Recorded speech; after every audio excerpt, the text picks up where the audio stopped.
Magandang hapon po sa inyo mga kablog. Ako po si Tess Solicar Canyabano, ang tagapag-vlog ng pagkain sa tuwing hapon. So, ang aking menu ngayon mga kablog ay mag-iihaw ako ng isda.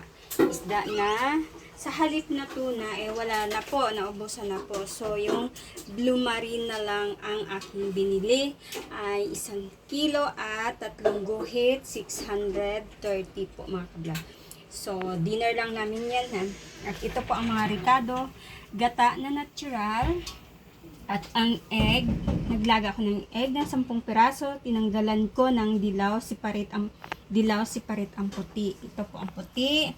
At ang ating coconut cream na nilagyan ko na ng annatto powder. And then, ang kamatis na hiniwa ng mga maliliit.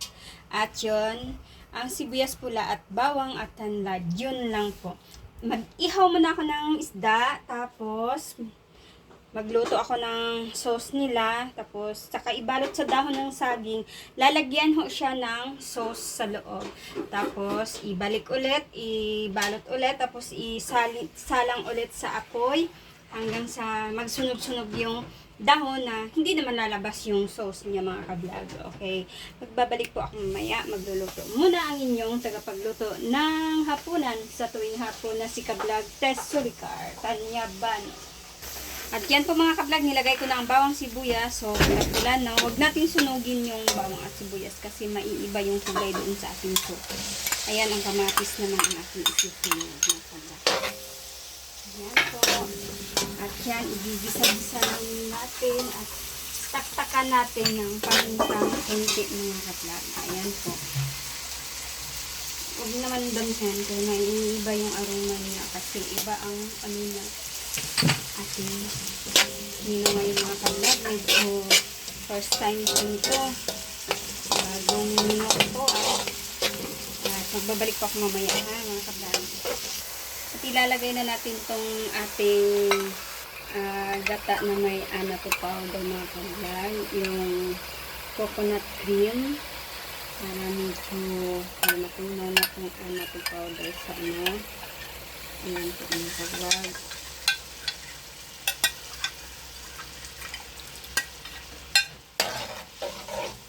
Ayan, nikos-nikos ng tayo mga kablog. Ayan na po ang ating lemongrass, ang ating tanlad.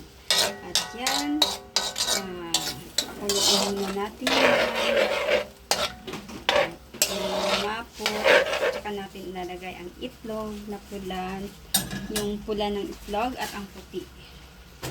At ito na mga kablog, isusunod natin ang dinurog na puti ng itlog. Diba pag naglaga tayo may puti talaga yan siya. So, ayan, dinurog ko lang yan mga kablog. Ayan, ilalagay natin para siyang maging sauce ng ating inihaw na isda.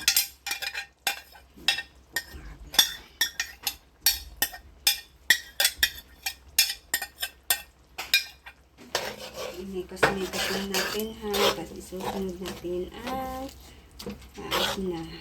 nasira na yung tanlad. Hindi na natali.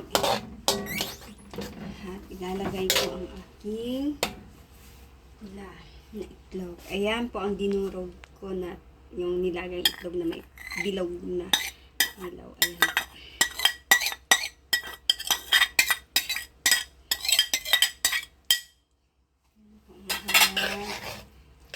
Yan ang ating magiging sauce doon sa ating isda na inihaw. First ko po itong niluto ng aking menu ngayong araw na ito. Araw ng Sabado mga kablog. At maglalagay ko ng natural na gata. Ayan. Lalagay na natin siya mga kablog. Halo-haloin natin. Natin po mga kablog. At huwag po natin masyado alatan ang ating pagtitimpla ng sauce ng ating isda. Kasi pag yan ay umalat, kasi yung isda kasi natin na iihawin, may ano na yon, may asin at paminta na yon. So lightly na lang ka magtimpla nitong sauce nila para ma-appreciate na malasa talaga. O, diba? parang pang restaurant lang. Hindi lang parang restaurant food talaga. Hindi ko na kailangan bumili doon sa mamahalin na restaurant na gusto kong mag-crave ng mga pagkain. Kaya ko din namang gumawa. Gagawa na lang ako. At least, makabawas-bawas pa tayo sa gastusin. Okay, at di tayo mapamahal. Mas mura lang pag tayo ang nagagawa mga ka-vlog ng ating kinakain. Tayo nagluluto ng ating mga pagkain sa pang-araw-araw. So, makakatipid talaga. Ayan po mga ka-vlog. At ito po mga ka-vlog, tapos ng aking sauce ng aking isda. At pwede din ito yung gawin mga ka-vlog. Yung magluluto kayo ng butter shrimp. Ito po ang pinaka-sauce ninyo. Lagyan na lang ulit ng herbs, yung mga leaves. Yung lemon leaves.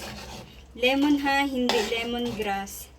May lemongrass siya kanina, inalis ko na kasi bawal ho yun dito itagal yung tanlad kasi di po pwedeng sobra yung aroma ng tanlad ang maaamoy dito sa sauce na to. Kumbaga, kunting aroma lang ng lemongrass. At saka kung hipon ang gagamitin ng mga ka-vlog, ayan. Pwede yung lemon leaves, mga herbs ba?